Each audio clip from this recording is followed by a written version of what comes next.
Bulletin में खुशामदीद। सबसे पहले हम आपको बताएं कि commissioner Lahore captain retired Mohammad Usman को पंजाब से रिलीव कर दिया गया।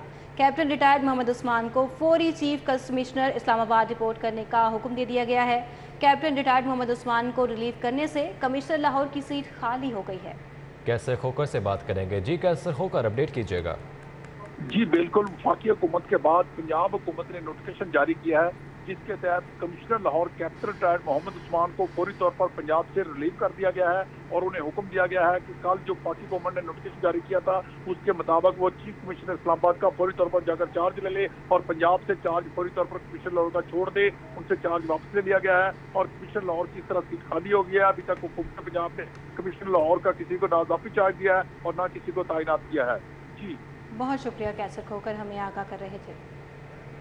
वज़ीर आला पंजाब का अपने आबाई जिला गुजरात में मुख्तलिफ पोस्टों पर 3500 भर्तियां करने का फैसला। आपको बताएं कि वज़ीर आला पंजाब का अपने आबाई जिला गुजरात में सरकारी नौकरियां देने का फैसला। गुजरात में मुख्तलिफ पोस्टों पर 3500 भर्तियां करने का फैसला किया गया है। वज़ीर आला पंजाब का अपने आबाई जिला गुजरात में सरकारी नौकरियां देने का फैसला।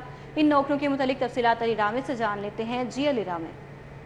बिल्कुल, वज़ीर पंजाब चौधरी परवेज लाई की अब ज़्यादातर फोकस उनका अपने आबाई जिला गुजरात के ऊपर है कि फौरी तौर पर गुजरात में जो डेवलपमेंट के काम है वो किया जाए और जो हालिया असामियाँ हैं उनको बुक किया जाए। और इस पर जो गुजरात की इंतजामिया है उनसे एक डिटेल मांगी गई कि वहाँ पर कौन कौन से सेक्टर में कहाँ कहाँ असामियाँ खाली हैं, तो उनकी तफसील जो है वो ऐवान वज़ीर को बाकायदा पेश कर दी गई है। और उसमें अब इब्तदाई तौर पर 3500 असामियाँ जो खाली हैं उन पर भर्तियों का फैसला किया गया है, जिसमें हेल्थ सेक्टर के साथ साथ वहाँ पर जो बलदियाती सतह पर जो मुख्तलिफ तैनातियाँ हैं वो की जाएंगी। अब इनमें 2000 से ज़ायद जो सरकारी असामियाँ खाली हैं वो बलदियात के सेक्टर में है। वहाँ पर जो म्यूनसिपल कॉरपोरेशन हैं, म्यूनसिपल कमेटियाँ हैं सतह पर, तो वहाँ पर ये भर्तियाँ की जाएंगी और उसमें मुख्तलिफ ग्रेड के मुलाजिम जो है वो भर्ती किए जाएंगे। और साथ ही जो हेल्थ अथॉरिटीज़ हैं वहाँ पर भर्तियाँ जो है वो की जाएंगी, जहाँ पर 1213 असामियाँ खाली हैं और उनके लिए डॉक्टर्स और दीगर जो पैरामेडिक स्टाफ है वो भर्ती किया जाएगा। अब इसके लिए बाकायदा फहरिस्त को वज़ीर पंजाब को पेश की गई और वज़ीर पंजाब ने बाकायदा इसकी मंजूरी दी है कि फौरी तौर पर ये खाली असामियाँ जो है वो की जाएँ ताकि वहाँ पर जो ह्यूमन रिसोर्स के मसाइल हैं वो फौरी तौर पर दूर हो सके। और इसके अलावा भी हायर एजुकेशन सेक्टर है, स्कूल एजुकेशन सेक्टर है, वहाँ पर भी असामियाँ खाली, लेकिन इस पर अभी तक कोई फैसला नहीं हो सका। लेकिन इब्तदाई तौर पर 3500 असामियाँ जो है वो हेल्थ सेक्टर और बलदियाती सतह पर वो फौरी तौर पर मुकम्मल किया गया है गुजरात की इंतजामिया। जी अली रामे, ये बताइएगा कि भर्तियां जो हैं कब से की जाएंगी और इनकी तैनाती का तरीकाकार क्या होगा, प्रोसीजर क्या होगा इसके लिए अप्लाई करने का? देखिए, इसका जो क्राइटेरिया है वो हेल्थ सेक्टर का जो हेल्थ अथॉरिटी है गुजरात की वो अपना एक क्राइटेरिया जो है वो सेटअप करेगी और जो लोकल गवर्नमेंट डिपार्टमेंट है वो अपना एक क्राइटेरिया सेटअप करेगा। तो ये क्योंकि ग्रेड 16 तक की असामियाँ हैं और इस पर भर्ती के लिए बाकायदा ओपन मेरिट के तहत की भर्तियाँ की जाएंगी और हो सकता है कि पब्लिक सर्विस कमीशन के तहत जो पंजाब पब्लिक सर्विस कमीशन है उसके तहत भी भर्तियाँ की जाएँ। अब इसके लिए मेरिट जो है ओपन मेरिट भी हो सकता है और ख़ास तौर पर देखा जाएगा कि अगर कोई एजुकेशन बेस पर मुख्तलिफ भर्तियाँ हैं तो उनको पब्लिक सर्विस कमीशन के तहत जो है वो भर्ती किया जा सकता है, जिसके लिए टेस्ट को पैदा किए जाएंगे। लेकिन इसमें ज़्यादातर अमूमी देखा जाता है कि कुछ सियासी भर्तियाँ जो है वो की जाती हैं जिस पर वज़ीर पंजाब के अख्तियारात जो है वो अपने इस्तेमाल करते हुए किसी को भी नौकरी दे सकते हैं। लेकिन फैसला ज़्यादातर यही किया जा रहा है कि क्योंकि अफराधी क़ुव्वत की बहुत कमी है और गुजरात में मुख्तलिफ महकमों में, ज़्यादा उसको अफराधी क़ुव्वत को मुकम्मल करने के लिए ये भर्तियाँ जो है वो की जाएँ। अब कब तक इसका सिलसिला शुरू होगा, इसके लिए वज़ीर पंजाब ने जो टास्क दिया गुजरात इंतजामिया को वो फिलफौर जो है वो इसके लिए भर्तियों का टास्क दिया है कि जितनी जल्दी हो सके ये भर्तियाँ मुकम्मल की जाएँ। और इसके लिए हेल्थ डिपार्टमेंट और लोकल गवर्नमेंट डिपार्टमेंट जो है वो अखबारात में इश्तिहार देगा जॉब के हवाले से। तो जो जी बहुत शुक्रिया अली रामे, आपने हमें तफसीलन अपडेट किया। कलमा चौक के करीब बिजली की तारें मेट्रो ट्रैक पर गिर गई। मेट्रो बस सर्विस को एमएओ कॉलेज तक महदूद कर दिया गया। मेट्रो बस के ट्रैक पर बसों की आमदोरफ्त मुतासिर हो गई है। बिजली की तारों को हटाने तक सर्विस महदूद रहेगी। आपको बताएं कि कलमा चौक के करीब बिजली की तारें मेट्रो ट्रैक पर गिर गई हैं। मेट्रो बस सर्विस को एमएओ कॉलेज तक महदूद कर दिया गया है। मेट्रो बस ट्रैक पर बसों की आमदोरफ्त भी मुतासिर हो रही है। बिजली की तारों को हटाने तक सर्विस महदूद रहेगी। आपको अपडेट कर रहे हैं कि कलमा चौक के करीब बिजली की तारें मेट्रो ट्रैक पर गिर गई हैं। तफसीलात दुर्र नायाब से हासिल कर लेते हैं। जी दुर्र नायाब, बताइएगा कि किस तरह से तारें वहां पर आकर गिर गई हैं। जी बिल्कुल, ये एक टेक्निकल इंसिडेंट हुआ है और मेट्रो बस का जो ट्रैक है कलमा चौक से कबल, वहाँ पे बिजली की तारें जो हैं वो ट्रैक के ऊपर आ गई, जिसकी वजह से ट्रैक पर आमदोरफ्त जो है वो बसों की बिल्कुल मुअत्तल हो गई थी। और सुबह से कोशिश की जा रही है कि मेट्रो बस के जो ट्रैक पर तारें पड़ी हैं उनको रिमूव किया जाए, जिसके लिए ज़ाहिर बात है शट डाउन भी लेना है इन्होंने बिजली का, और करंट बंद करके तारों को पहले उन्होंने हटाना है, उसके बाद उसको रीफिक्स करना है। और इस चीज़ से काफ़ी घंटे से कोशिश की जा रही है। जहाँ मेट्रो बस अथॉरिटी का ये कहना है कि कोशिश कर रहे हैं और मेट्रो बस को उस वक्त तक महदूद किया है, शादरा से एमए कॉलेज तक मेट्रो बस चलाई जा रही है, जबकि पिछला ट्रैक बंद कर दिया गया है। अब ट्रैक बंद होने से और मेट्रो बस को महदूद करने से पूरे सिस्टम पे बहुत ज़्यादा बोझ पड़ गया है और आमदरफ्त मुतासिर है। शहरियों की बड़ी तादाद जो है वो एक बस की वजह से मुश्किल में है, ना सीटें मिल रही हैं, ना ही बसों में बैठा जा रहा है, जिसकी वजह से ये सारा सिस्टम डिस्टर्ब है। इस हवाले से जो ऑपरेटिंग कंपनी है उनके सीईओ का कहना है कि जैसे ही मेट्रो बस के ट्रैक को क्लियर किया जाएगा, बिजली की जो तारें गिरी हैं उनकी बहाली हो जाएगी, उस वक्त मेट्रो बस को वापस ट्रैक पर उतारा जाएगा ताकि किसी भी जानी माली नुकसान से बचा जा सके। जी बहुत शुक्रिया दुर्र नायाब। एनसीओसी का बड़ा फैसला, कोरोना वैक्सीन अब 5 से 11 साल के बच्चों को भी लगेगी। कोरोना के बढ़ते हुए केसेस के पेश नज़र ये फैसला किया गया है। कोरोना बच्चों के लिए भी बहुत ख़तरनाक है। एनसीओसी की जानिब से कहा गया कि यूएसएड के ताउन से 11 सितंबर को वैक्सीनेशन का अमल शुरू किया जाएगा। पहले मरहले में पंजाब के ज़्यादा केसेस वाले 4 शहरों में आगाज़ किया जाएगा। मज़ीद तफसीलात हासिल करते हैं अजमत अवान से। जी अजमत अवान, आगाह कीजिए कि एनसीओसी ने बच्चों को वैक्सीन लगाने का ऐलान किया है, किस बुनियाद पर किया गया है ये ऐलान?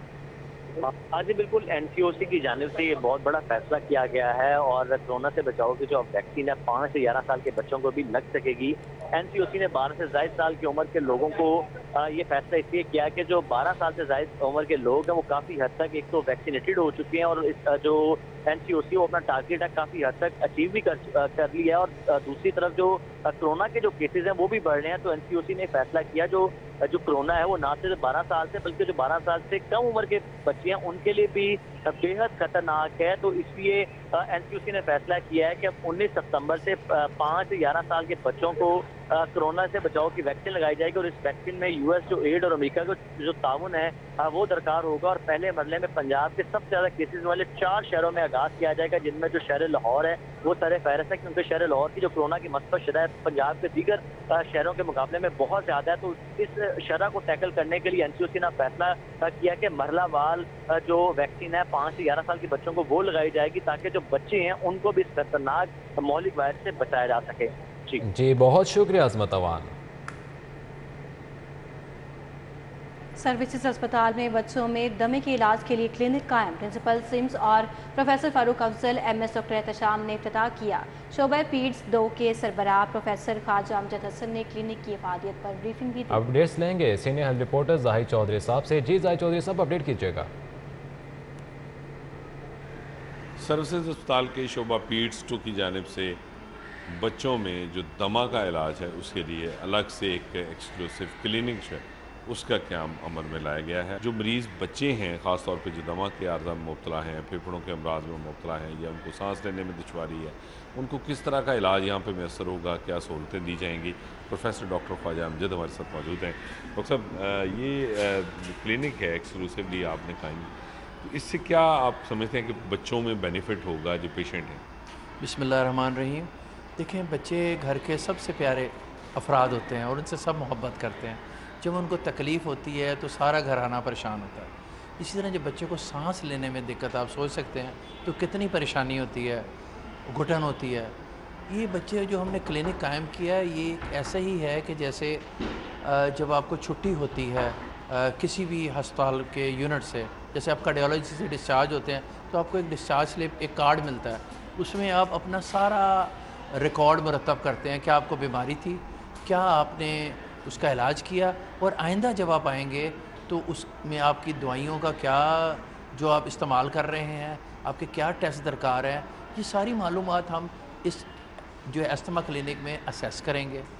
और इसमें चूँकि पहले आउटडोर में मरीज़ आते हैं इसलिए ये पेशेंट डिफ़ाइन हो जाएंगे। आउटडोर में जो भी हमारे डॉक्टर होंगे या एमरजेंसी में होंगे تو صبح کے ٹائم وہ ایسما کلینک میں ریفر کریں گے.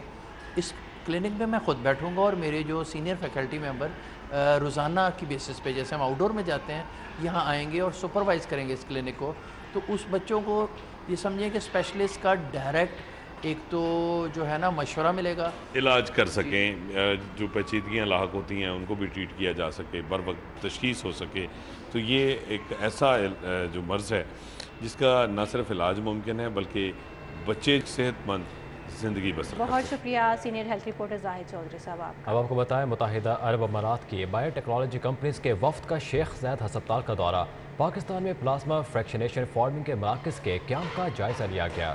بایو ٹیکنالوجی کمپنی حیات بایوٹیک اور سائنو فارم کے 6 رکنی وفد نے دورہ کیا. اس دورے کے متعلق تفصیلات عصمت آوان سے جان لیتے ہیں. جی عصمت آوان, اپڈیٹ کیجیے.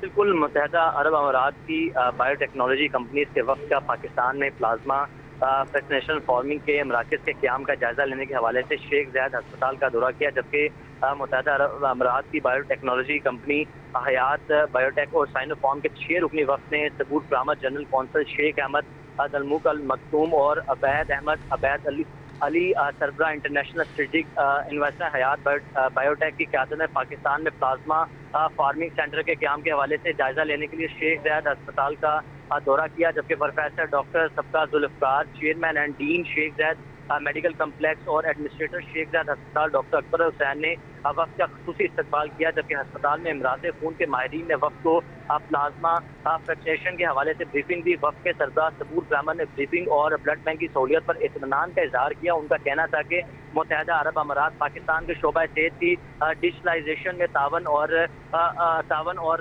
سرمایہ کاری کا خواہاں ہے. اور پروفیسر سبقہ ذوالفقار, چیئرمین اینڈ ڈین کا کہنا تھا کہ پاکستان میں پلازما فریکشنیشن سہولیات کے قیام سے عطیہ ہونے والے خون کے مختلف حصوں کو الگ کر کے ہزاروں مریضوں کی زندگیاں جو ہیں وہ بچائی جا سکیں گی.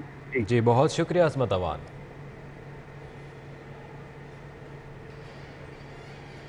پنجاب بار کونسل کے فنڈ میں رقم جمع کروانے والے وکلاء کے لیے سہولیات 40,000 سے 3 لاکھ تک فنڈ ادائیگی جاری کر دی جائے. مزید تفصیلات جانیں گے ملک اشرف سے. جی ملک اشرف. پنجاب بار کونسل کی جانب سے بناولٹ فنڈ رجسٹریشن کروانے والے وکلاء کے لیے سہولیات کا سلسلہ جاری ہے اور اسی حوالے سے کروڑوں روپے جو ہیں وہ ان کو فراہم کرنے کے حوالے سے مختص کیے گئے ہیں. اسی حوالے سے ہم بات کریں گے پنجاب بار کونسل کے جو بناولٹ فنڈ کے جو انچارج ہیں ان سے بات کرتے ہیں, کوئی اس حوالے سے کیا کہتے ہیں. جو عام وکیل آتا ہے وہ وکیل کتنے پیسے دے گا اس کے ورثہ کو, یا اس کو کتنی رقم ملے گی, کیا کیا صورتیں ہیں؟ سر جو نئی انرولمنٹ اس وقت ہو رہی ہیں نا, اس کے مطابق جو انڈر 25 جن کی ایج ہے وہ 10,000 روپے جمع کرواتے ہیں, اور جن کی ایج 25 سے اوپر 30 تک ہے وہ 15,000 جمع کراتے ہیں. جو 30 سے 35 تک جن کی ایج ہے وہ 20,000 جمع کرواتے ہیں.